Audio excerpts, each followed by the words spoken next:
দীর্ঘদিন ধরে থমকে আছে খুলনা শিপইয়ার্ড সড়ক প্রশস্তকরণ প্রকল্প। 2013 সালে অনুমোদন পাওয়া এই প্রকল্প 13 বছরেও শেষ হয়নি।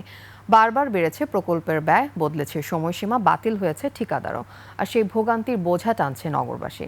সর্বশেষ একনেক সভায় বিষয়টি নিয়ে ক্ষোভ প্রকাশ করেন প্রধানমন্ত্রী তারেক রহমান। তদন্তের নির্দেশ দেন মন্ত্রিপরিষদ সচিব এবং গৃহায়ন ও গণপূর্ত সচিবকে। খুলনা প্রতিনিধি আশরাফুল ইসলাম নূরের তথ্যচিত্রে আরও জানাচ্ছেন উপমা রায়।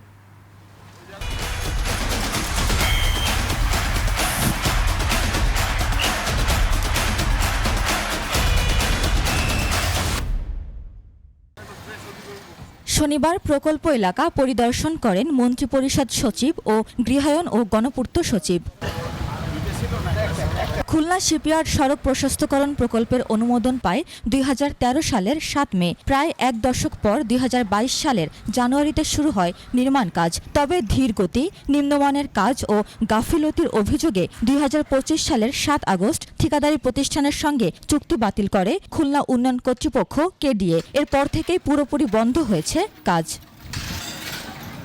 প্রকল্পের অনিশ্চয়তা ঝুলে আছে দীর্ঘ এই সড়কের ভবিষ্যৎ। ফলে ভাঙাচোরা, ধুলাবালিতে ভরা এই সড়কে প্রতিদিন সীমাহীন দুর্ভোগ পোহাতে হচ্ছে হাজারো মানুষকে। প্রায় 10 থেকে 12 বছর যাবত রাস্তাটি এইভাবে পড়ে আছে।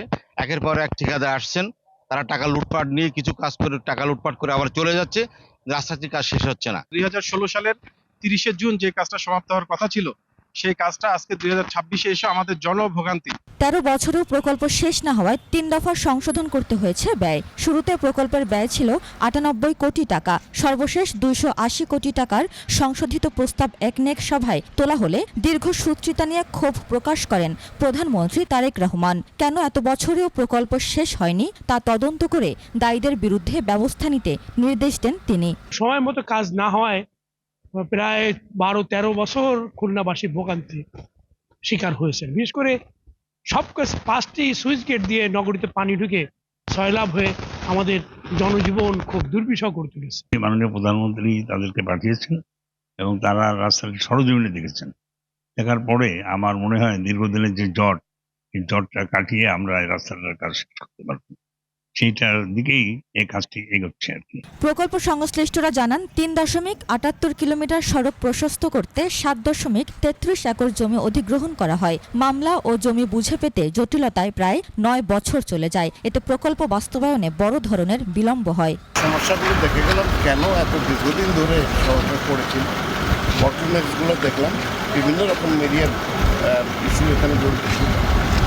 আমরা যাতে এটা দ্রুত করা যায়, প্রধানমন্ত্রীর নির্দেশ মোতাবেক আমরা হাইস্ট লেভেল থেকে দেখে গেলাম কুইক যাতে ডিসপোজাল হয়, কাজটা দ্রুতভাবে চলবে। নতুন করে প্রকল্প অনুমোদন, দায়ীদের বিরুদ্ধে ব্যবস্থা এবং দ্রুত কাজ শুরুর দিকেই তাকিয়ে আছে খুলনাবাসী। উপমা রায়, ডেস্ক রিপোর্ট, 21 টেলিভিশন।